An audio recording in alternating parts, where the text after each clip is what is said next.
Hi, I'm Patrick. This specific video is to tell you what you need to do after the CAT exam. So we prepare really hard for the CAT exam. What next? What after CAT?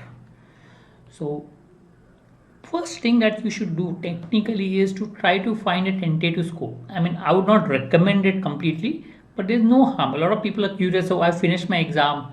Let me see where do I stand with regards to others, where is the percentile. If you are really inquisitive, you can do it. Otherwise, you can skip this step. So ideally, I would say wait for a response sheet because that will give you a more accurate idea about your scores. And your response sheet comes within maybe a week of the exam, even less 3 4 days maybe. So that means you can wait for those days just to understand the accurate, what is your answers for your question and how do you get it. If you are really inquisitive, you can find it. There will be a lot of options online where you can find your answers to different questions. But yes, for accuracy, wait for response sheet.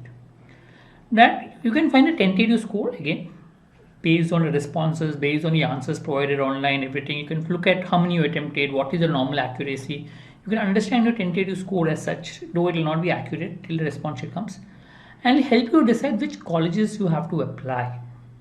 So what when you're talking about colleges to apply, for example, if you've got expecting a 90 plus percentile, so ideally, and you're applying to 6 colleges, let's say, 6 non-IIM colleges, you're applying separately. So apply to 3 to 4 colleges with a 90 percentile cutoff. You'll just clear the cutoff so you have that calls.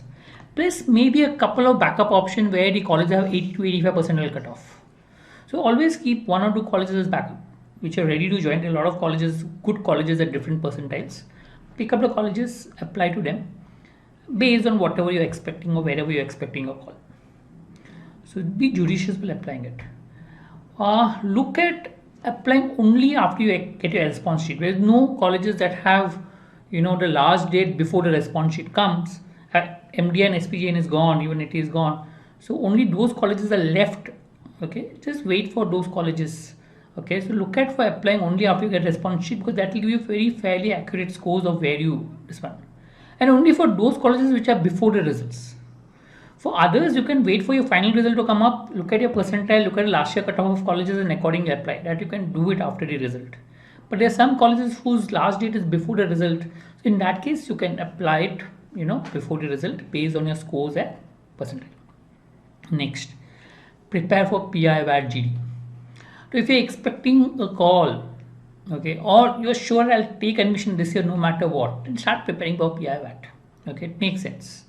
Many reasons to start early. Okay, because one, it takes a lot of time to prepare for PI VAT. It's not very easy.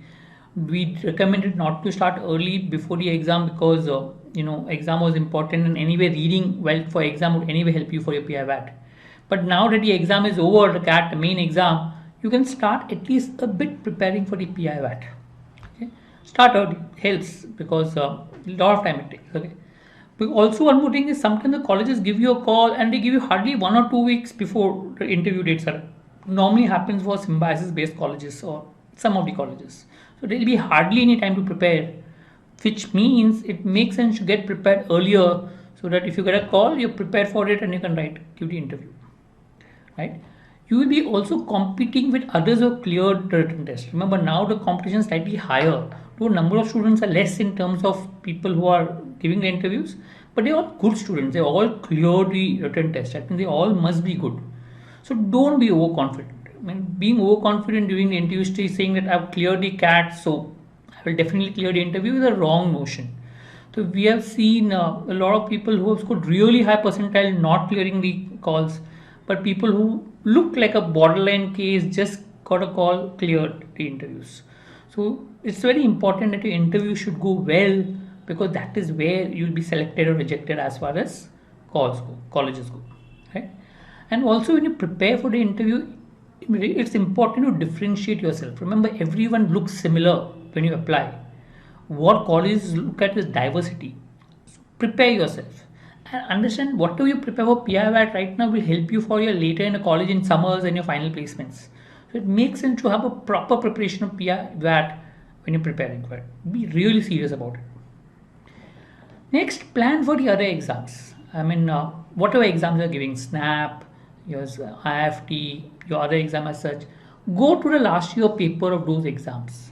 Okay, For example, if you plan to write SNAP or if you plan to write IFT, look at the other last year exam papers. If you don't get the exact papers, look at the pattern of the papers which have come in the last years. What type of questions came, how it came, etc. So note down the type of questions. I mean, these are different type of questions, there are different weightage because their weightage and the type will be different from the CAT. You would know which are your strengths, which are your weakness, and accordingly plan your preparation. So first of all, prepare for those areas which you have not encountered before.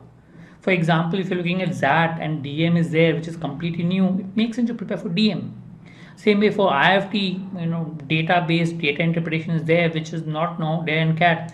Prepare for that. So look at the areas which are a little different and prepare. Most of the areas will be common with CAT, but there will be areas which will be different. It's also very important to formulate a proper strategy because strategy makes a huge difference in these exams. So write a few mocks, experiment as far as possible, and try to formulate a good strategy for this examination. It helps definitely, right? Last, relax. I mean, take a day off. I mean, you've written a CAT today, let's say, so take a day off today. It's important to relax because that gap will help you to refresh yourself to prepare for the exam next. So don't start maybe immediately preparing for the IFT exam, which is the next week. Take a off. Okay.